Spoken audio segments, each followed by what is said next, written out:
Hey, how's it going, everyone? Just back in with another lesson. This one is related to the 7 heads and 10 horns. So I've been kind of just really rereading these over and over again, Revelation 12 and Revelation 13, to see if anything jumps out at me.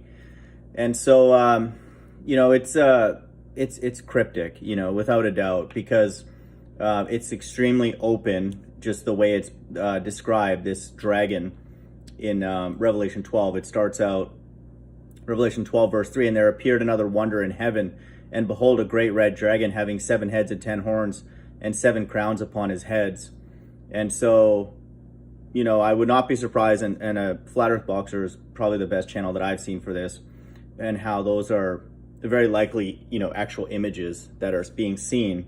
And, in heaven, I wouldn't be surprised if a lot of the revelation that was received by John the Revelator was things that he was looking at in the firmament. And then, so it was like the movie, quote unquote movie, playing out, and then that's all he was allowed to write about. And so it was meant to be cryptic. And so when it says, and there appeared another wonder in heaven, it's like he's looking up and seeing like a movie playing out, in the firmament, and then he's writing it down. And so some of it's clearer than others, but that's the way God, communicated to him. Again, I can't necessarily prove that, but that's what I'm guessing from Revelation 12, verse 3. And then also the fact that he's seeing, like a red dragon having 7 heads and 10 horns. And so my interpretation, this, again, it's not a make or break kind of thing. My position on the two witnesses is make or break. And, my entire ministry rests on that, but not what I'm about to share here, but it's food for thought. I would say it's just my understanding. And to me, it makes more sense than saying these 7 heads and 10 horns are like the G7 and the G10 or the EU and all that kind of stuff, which I hear, I guess. And so this would be my best guess at it. And to me, it makes a lot more sense because all of this is ultimately leading into Revelation 13. And so Revelation 12, if you read it at the beginning, it's talking about the time period of Christ being on the scene. Because if you read verse 4, and his tail drew the third part of the stars of heaven and did cast them to the earth. And the dragon stood before the woman, which was ready to be delivered to devour her child as soon as it was born. And then we know that this is talking about Christ because of this verse. And she brought forth a man-child who is to rule all nations with a rod of iron. And her child was caught up to God and to his throne. So after Christ, sacrificed, himself ultimately for the elect, he was taken up, and then there was a religious ceremony that took place after that in Revelation 5. And so, I've done lessons on that, so look at that. But, that's what it means, and her child was caught up to God and to his throne. And so he was taken away ultimately on a UFO. He was picked up, quote unquote, picked up by the two witnesses, Moses and Elijah. And we see that in Acts 1:10. But this is telling us that this dragon, which I read in verse 3, having 7 heads and 10 horns, existed during the time of Christ. And so if you read Revelation 12, and I've done a lesson on that, if you go through it, it's all the way from then till now. That's the incredible thing. It spans that entire time period. And so that's, again, why basically all of the Bible, and definitely Revelation, the individual chapters, are looping the same sequence over and over again. And so if you read through Revelation 12, it talks about everything all the way up to verse 17. And the dragon was wroth with the woman and went to make war with the remnant of her seed, which kept the commandments of God and had the testimony of Jesus Christ, which is referring to the mixed multitude who will give up their life after the elect are taken away. And so that's why it says, and the dragon was wroth with the woman, but was not able to make war with the woman, which represents the elect, and went to make war with the remnant of her seed, because the elect are taken away. And so now it's going to go after the rest of God's right-hand side. And so verse 16, and the earth helped the woman, and the earth opened her mouth and swallowed up the flood, which the dragon cast out of his mouth. So this dragon is trying to flood the earth ultimately with lies, to deceive the entire earth, and then ultimately God's elect. But like it says here, and the earth helped the woman. And so, I gave my interpretation on that in the past. But, this is God's entire left-hand side doing what it says in verse 9. And the great dragon was cast out, that old serpent called the devil and Satan, which deceiveth the whole world. he was cast out into the earth and the angels were cast out with him. So this dragon, 7 heads and 10 horns, is reflective of this deceptive entity. And it says here that it's going to deceive the whole world. And so during Christ's time, it would not have had the technological ability or that expanse, to do that. But then we know that that's happened now in our generation through technology, and then how they're all working together. And then that one world order officially began, September 11th. And so Revelation 9:11, they had a king over them. And so they're coordinated, in their deception, and then working together. But ultimately, Revelation 12 talks about this dragon having that structure, 7 heads and 10 horns. And then it says that it's still operating right up until the elect are taken away. So in the times that we live in now. So that's why I don't accept that it's like EU or something like that. Okay, so again, this is more food for thought, but just maybe another interpretation. So the way that I understand that is that if you have 7 heads and it says 7 heads and 10 horns, most people will put a depiction of that, and I've even put that in my past thumbnail. But the way I would describe this is that there's 7 heads, but each of those 7 heads has 10 horns. So it's not like 7 heads and then 10 horns separate. You have 7 heads, okay? And then I'll use 5 on my fingers, okay? Each of these fingers would have 10 horns. And so if you have 7 heads and you put 10 horns on all of them, then you have 70 horns, okay? And their underlying structure is 7 heads. And so that 7 heads is God's left-hand side mirroring what God's right-hand side does, and they have like 7 angels for the 7 churches. And so God's left-hand side is a mirror of God's right-hand side, and they just copy everything, pretty much. And so, because it's the same God, ultimately, who's above both of them. It's the Most High, but he's using the same language, to describe his structure on his left-hand side. And so, well, what's the significance then of these 7 heads, each with 10 horns?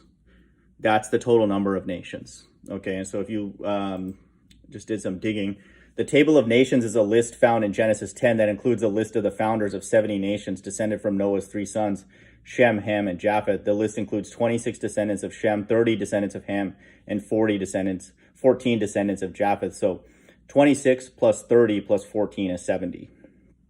And so that's what I would say it is, because all of these people, obviously Noah is righteous, and there's no debate about that. But God's right-hand side is very, very small, and then even within the nation of Israel, there's a very, very small group within that who are ultimately righteous and not deceived, and that's the elect. And so even within that sliver of all these nations, it's still a very, very small group that's righteous. But ultimately, this group of 70 nations are all working together, in the time, during Christ's time, they're all working together. There are some righteous within them, no doubt. And then that's what God is ultimately doing, is sifting them out, saving the elect and then sifting out the mixed multitude who are from all nations. But ultimately, the majority of this earth is Antichrist. And so even Israelites were working towards, seeing Christ crucified and, conspiring against him. And so that's my understanding. And the reason that it makes sense to me is that it's this structure starts in Revelation 12. If it just started in the end times in Revelation 13 and there was no notion of this structure in 12 or anything like that, then you could say it's the G7 and the G10 or the European Union or whatever. You can use modern day language to identify them. But first and foremost, God in the Bible always deals with nations. He doesn't say like, hey, Europe and stuff like that, like Australia. The land masses don't mean anything really at all, actually. And so even in the last days, the land of Israel doesn't really have any significance in the Bible. The people, the Israelites, do. Okay, huge significance. They're the quote stars of the show. So just in general, land masses are not really a thing. And so God is judging nations of people. And so if there is a quote answer to what the 7 heads and 10 horns is, it's more likely to be nations of people, not geography, like Europe or something like that, or even like political structures, and stuff like that. But EU, G7, G10 and all that are locations, you know, it's land masses. And so that doesn't make sense, you know, just for me personally. Like, that's not the interpretation that I would go with.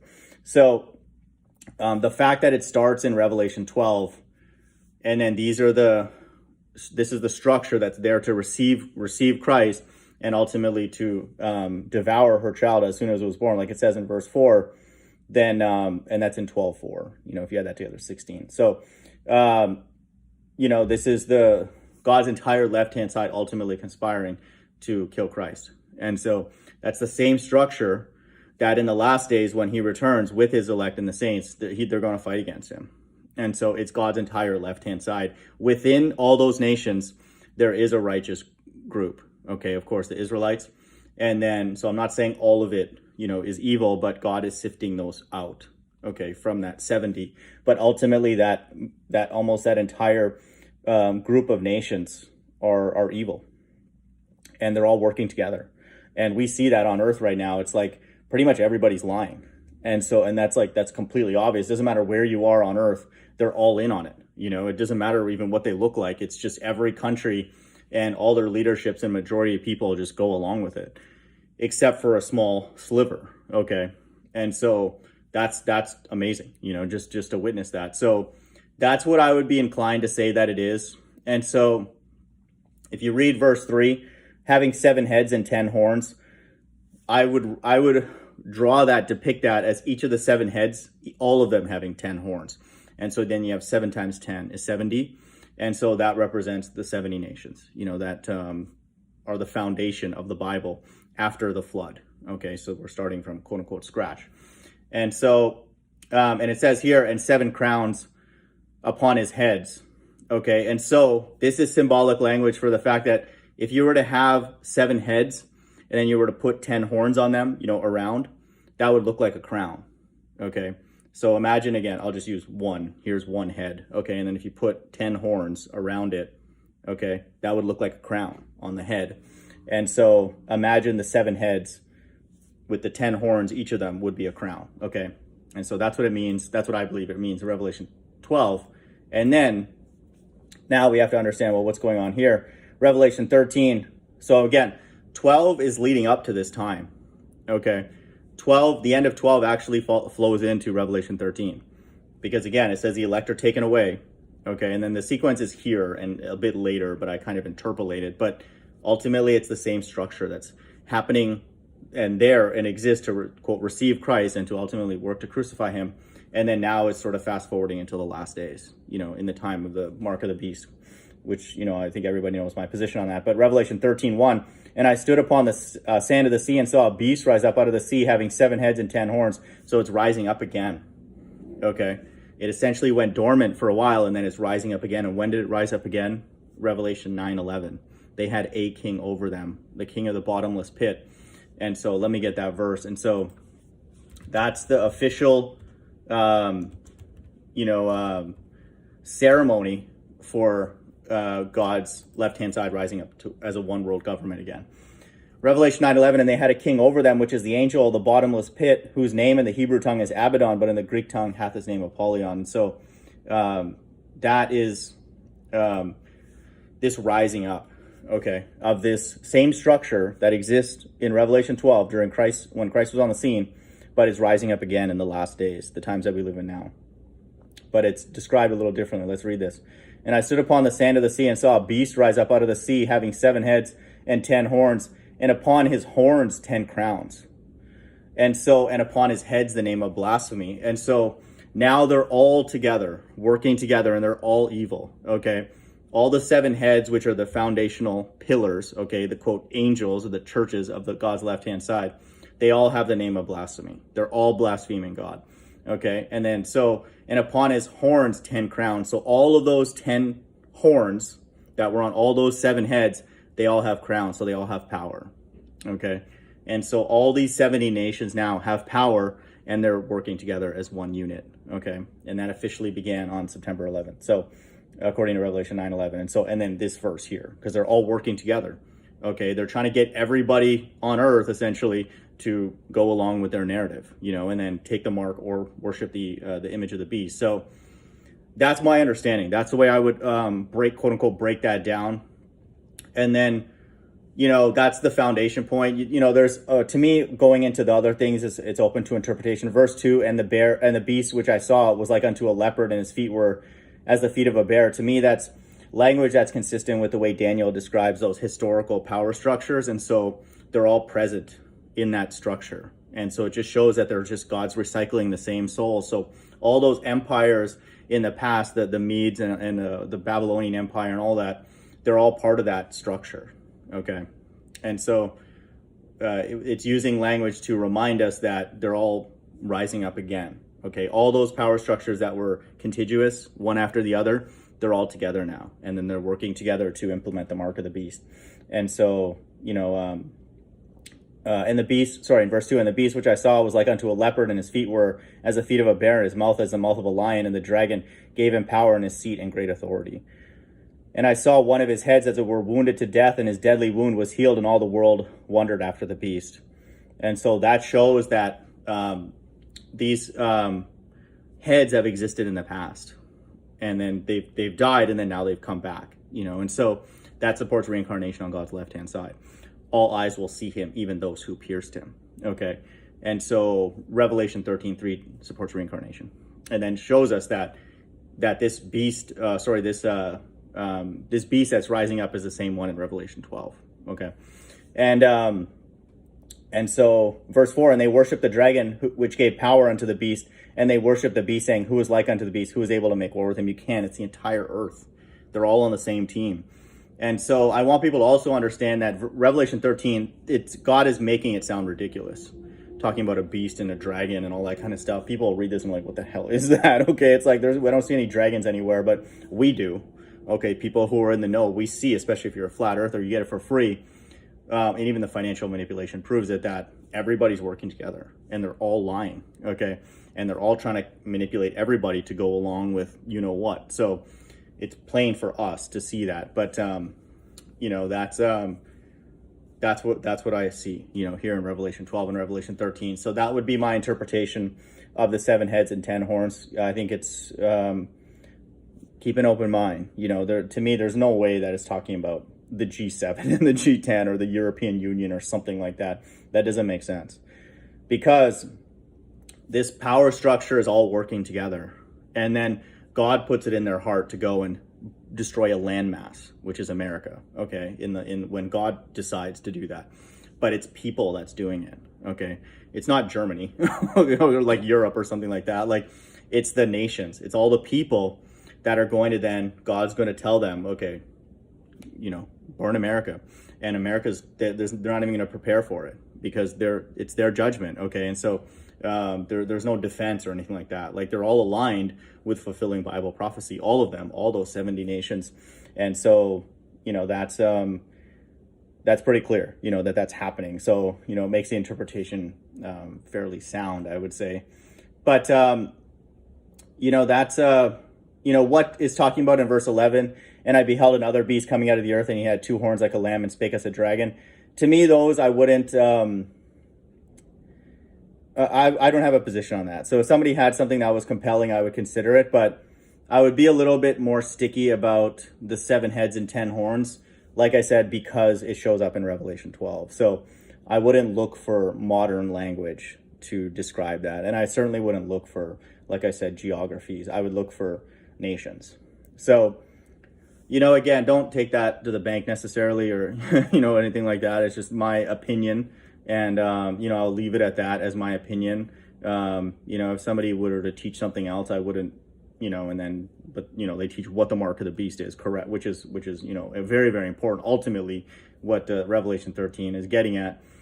If they were to teach the same thing as I do about the mark of the beast, then I wouldn't get to like, you're Satanist and call them an actor and all that, which I love doing, but I wouldn't do that right away, because I wouldn't say that like God told me this kind of thing. Like, this is just my understanding based on what I know about the Bible, and then just, the way God is, the God of the Bible, the God of Israelites. So I would be inclined to teach it this way, and so ultimately I think either way, however you cut the cake, so to speak, as ETT would say, we have a one world government, and I want people to know it's been in place from the beginning.